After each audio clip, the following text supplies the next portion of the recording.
Muraho nje ubasuhuza ni Hakizimana Jean Bosco, nkabanje kuri uyu muyoboro witwa CB Rwanda.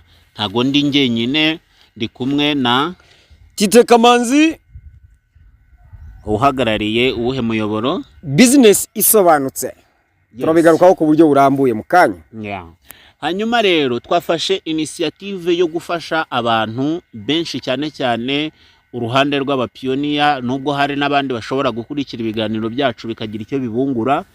Twifuza kugerageza kwigisha buri muntu wese gusobanukirwa neza ibintu bya online business.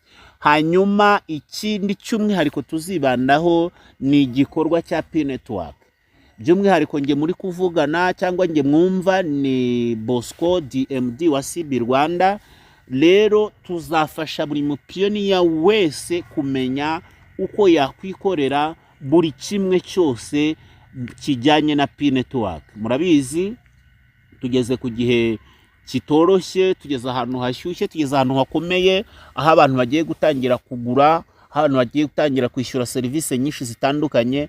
Rero hashyizweho uyu muyoboro wa CB Rwanda TV uzajya ufasha buri muntu wese kugira ngo abashe kumenya uko azaka serivisi, abashe kumenya uko yakwikorera buri verification yose yo muri PAI ndetse na buri kimwe cyose gikenerwa no muri PAI.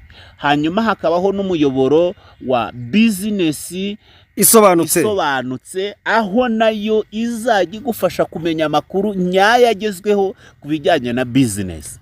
Aho wenda umuntu yabisobanura nkuko usobanuye ukuntu iyi CB Rwanda TV yavutse mu rwego rwo kugira ngo isobanure by'umwihariko CB Network. Niki murabizi CB Network ikorera cyangwa se yahawe uburenganzira bwo gukorera muri Pi Network. Ibyo birareba aba pioneers. Ariko noneho hakaza ikindi cyo gusobanura Pi Network nibirebana nayo byose. CB Rwanda Network TV izajya ibisobanura. Ikitasobanura uwo munsi cyangwa icyamwisobye, icyo utazajya usanga kuri CB Rwanda TV uzajya ugisanga kuri business isobanutse. Business isobanutse rero akaba ari umuyoboro mushya ugamije kwigisha, gusobanura, kuvuga, kuganira kuri cyangwa kugaragaza ikitwa business cyose by'umwihariko Pi Network. Aba pioneers rero murahishiwe, kandi nubwo mushonje muhishiwe, ariko ubu noneho ura no gusonza duhishiwe cyangwa noneho bya kagaho kahari wo munyutse. Yes, izi channel zombi rero business isobanutse ya Tite Kamanzi cyangwa CB Rwanda TV ya Hakizimana Jean Bosco. Iyi coalition mwumvise, ibu bufatanye buziye kugira ngo duhuze imbaraga tujye tubasobanurira buri kimwe tukivuye imuzi. Umuntu ibintu ibijyanye na Pi Network by'umwihariko abikore mu cyumbi we kuri telefone. Icyumba cyawe ubundi ni telefone, office ni nake yakorewe. Office ya mbere ni telefone. Barabyumva nukuvuga ngo cyangwa bazabyumva. Isi tugiye kwinjiramo, isi turi kwinjiramo, iri mu biganza byawe. Ugomba kuyitunga mu biganza byawe. Utabyumva zabyumva ryari. Kabe akazi, kabe service. Ni nayo mpamvu na leta y'u Rwanda isigaye ifite service, isigaye ifite siroga ivuga ngo byikorere. Byikorere nawe. Ako kantu uko barakaze. Nukuvuga ngo twebwe twiyemeje gufasha buri mupioneers wese muri gahunda ya byikorere. Ni gute nakwikorera, ni gute nakwisabira service. Utazagira ngo reka twakopere leta. Ni imvugo rusange, ni imvugo isanzwe isobanuye buri kimwe cyose udashobora wagomba kwikorera bagukoreraga. So nukuvuga ngo aha turifuza kwereka buri muntu wese ni gute nzinjira mu isoko, ni gute nzakora order, ni gute nzaha. Ese isoko rindi hafi ni irihe? Ego isoko, amasoko ya nyayo y'ukuri. Wibuke neza ko iki gihe tugiye kwinjiramo ni igihe kigiye kuzamo scam, abascam benshi cyane. Kuki kuzose ngo bagiye kuza kandi hubwo bahari? Mbo cyane impamvu ngo bagiye kuza nuko batarahaguruka, nuko ibicuruzwa bitaratangira gutangwa. Mu gihe rero ibicuruzwa bigiye gutangira gutangwa, aha bazahasiga agatwe. aha niho hagiye kuza ibicupuri by'amasoko. Uri kunyumva neza? Ibyo bicupuri by'amasoko rero ni biza. Hazagira ingorane nyinshi wa muntu utabasha gushishoza. Twagize initiative cyangwa se intego yo kuvuga ngo niki twafasha imbaga y'abantu kuzamenya ukuri kw'ibyo bakwiye gukora, batazaririra mu myotsi. yes. Hari umugani abanyarwanda baciye ngo inyamaswa idakenga yishwe n'umututizi. harya ubwo uriya mugabo Dr. Nicholas Kokaris tuzana muvimuzi muzingo kugira ngo abantu bamumenye buri ibintu byo kuvuga kuri payi byo ni byinshi cyane. Yigeze kuvuga ngo igihe kizagera haze sharks ni ya mafi afite amenyo arya andi mafi huko. Yes. Ese abantu baremera yuko hari abantu bazabarya cyangwa batangiye no kubarya? Abantu kubarya bo barahari, kuko naguha nk'ingero. Hari ibintu bimaze iminsi bitrendinga hano ku mbuga cyangwa se bisirikira, ugasanga umuntu kuri Facebook umuntu aramwandikiye na hano mu Rwanda byarabaye, akamubwira ati ndagura pi hanyuma bakumvikana igiciro ndetse bakemeranywa ko aramugurira kuri GCV, cyangwa akamwereka ko trading igiye kumwungukira mu masaha 28 inshuro 3. Oya, reka tuvuge ibyo kuri pi byoroshye byabaye. Yarangiza akamubwira ati ndakugurira kuri GCV, akamubaza ngo none se ngo wallet yawe ngo iri verifie. Undi agahita avuga none se iri verifie gute, akamukubita screenshot.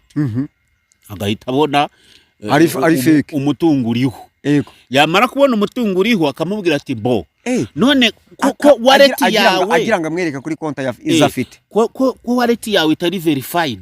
Undi ati se nayi verifyingane, akamukubita link. Nyine ahita mubona yuko ari fake mu mutwe, ntacyo bisobanuye. Agahita link ngo caha uyu verify.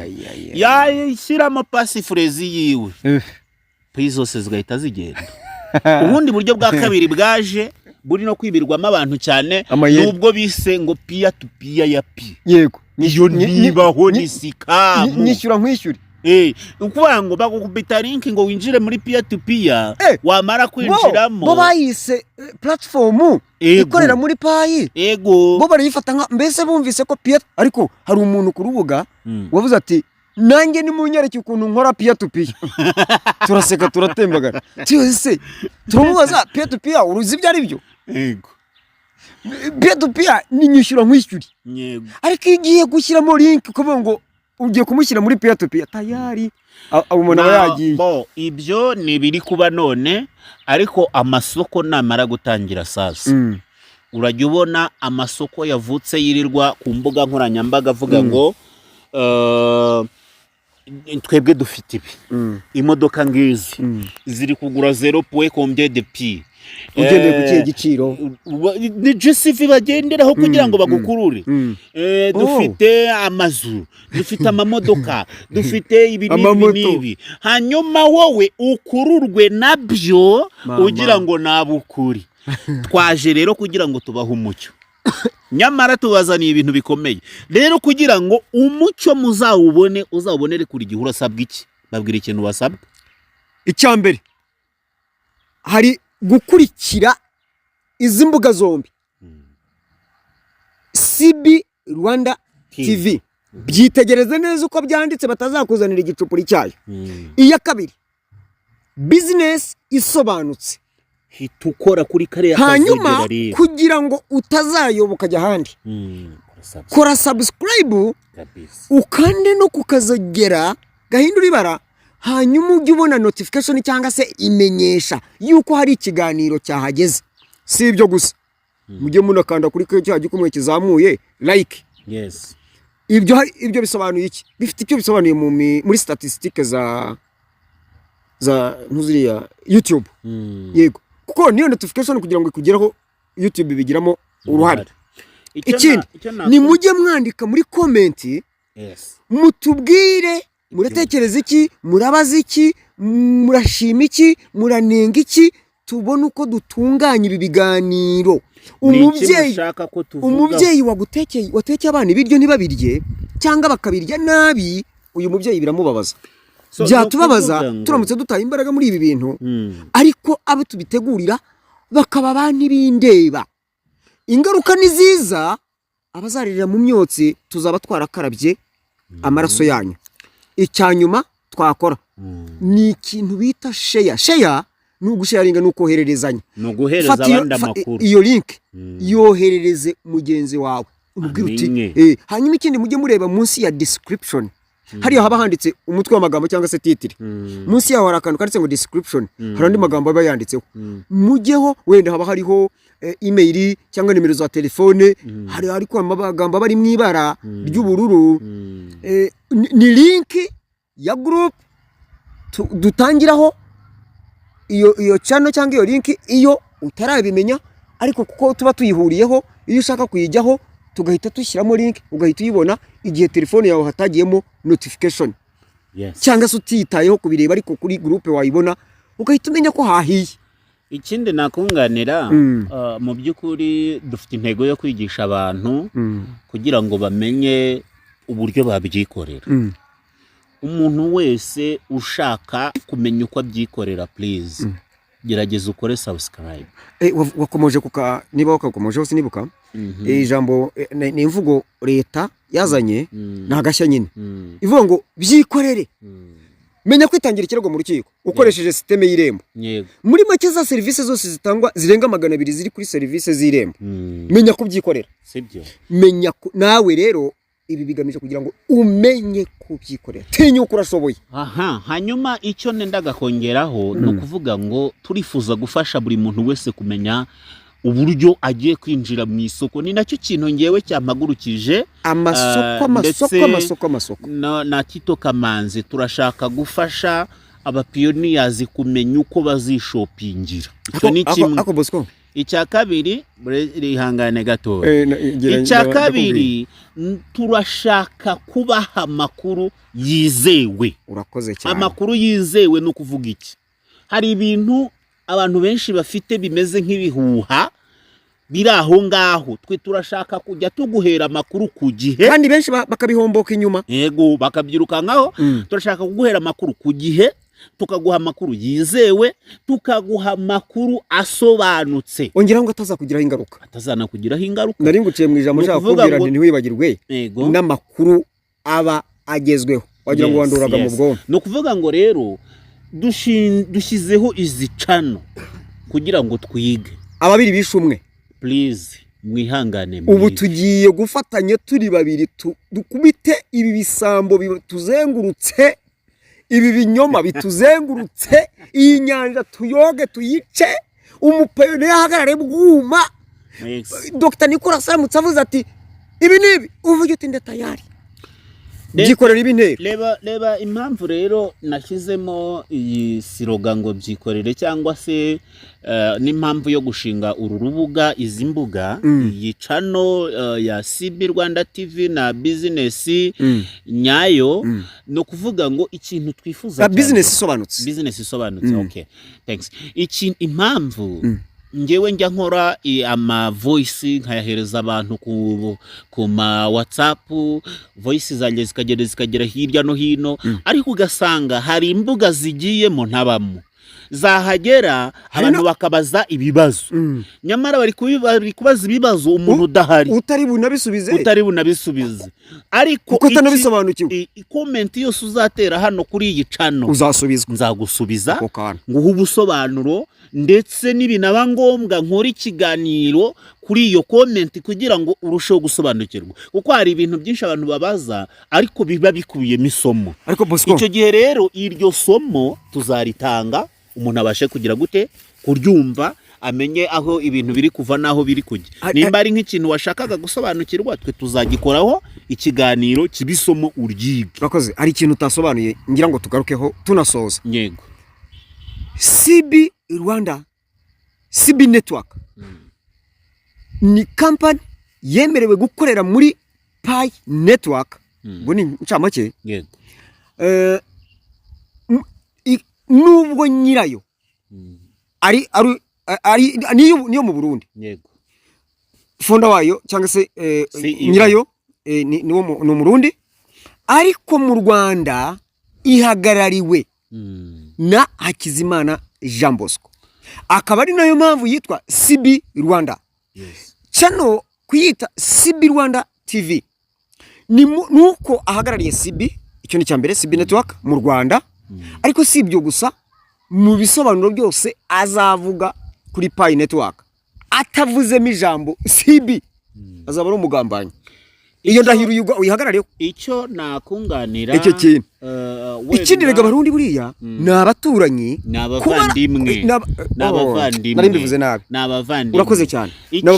Kuba tufite CB nubwo y'umuvandimwe mama we. Yes, no kuvuga ngo icyo dushaka hano n'iki, dushaka kwigisha abantu isoko baryinjiramo bati, isoko bazaryijyanamo bati. Nk'ubu nka CB ifite projet nyinshi bagomba kumenya. Yego. Hari projet ya CB Bank, hari projet ya construction, kubakira abantu amazu, hari projet ya exchangers, hari projet yo kugura ibintu ya importation, kwinjiza ibintu mu gihugu bikuye hanze, hari uburyo bwo kubishipinga. Ibyo byose tuzerekana etape par etape. Ni gute nzabyikorera, nimba nkeneye kubakirwa inzu, nzuzuza ibiki, ni ibiki nzabasabwa, nimba nshaka kugura imodoka, ni ibiki nsabwa kuzuza, nimba nshaka kugira account muri CB Bank nzayifungurane.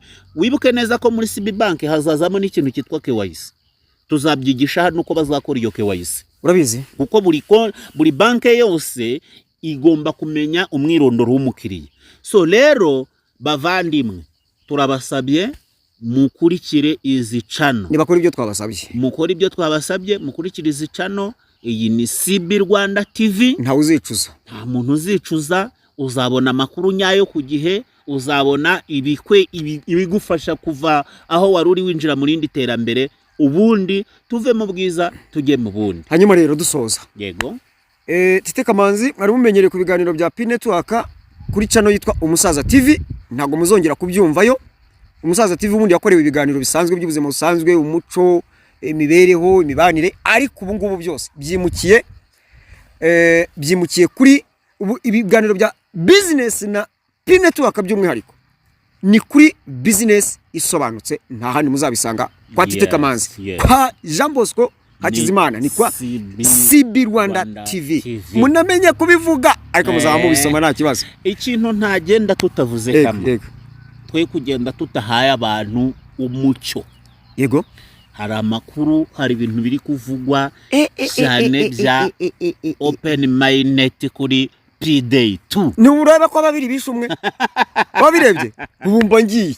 Sasa rero. Ewe tata we. Reka dukore analyze nto kuri iki kintu. Mu minota dukoresha minota 3. Yes. 2-3. Sawa. Ese koko open minded irashoboka ku munsi w'ejo kuri 28? Ahubwo so open minded ni iki?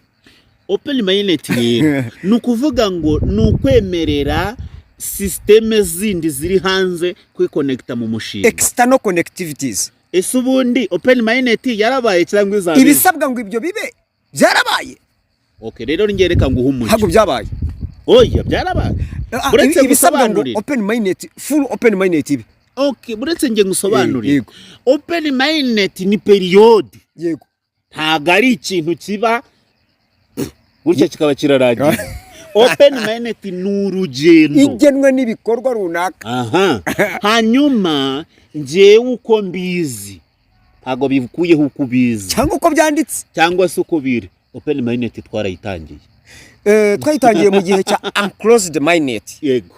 Turaza tuyinjiramo muri iki gihe bari bagiye gukoresha bari aba pioneers bakoze KYC miliyoni 10 bavuze 10. Ariko basanga bagennye 10, ariko basanga miliyoni 5,580 nibo Pi zabo zabaye migrated. Kamareka ngo ufashe kuri icyo kintu ko cyumva neza. Bari bagiye kwinjira mu cyo bita pre-minded. Buretse nkumvisha iki kintu neza. Tukiganireho. Nukuvuga ngo ziriya miliyoni 15 z'abantu bakoze KYC zisabwa na miliyoni 10 z'abantu bakoze immigration, icyo basabwa niki nukugira ngo ziriya nizimara kugera hazabiki, nukwemerera abapioneer nabo kwinjira muri systeme bakagira abo bakoze KYC. Yego, bagakoresha za Pi zabo zabaye migration. Ariko uyu munsi tuvugana ni gute wambwira ngo open minded ntiraba kandi systeme bari kwinjizamo amabanke, systeme bari kwinjizamo blockchain atandukanye,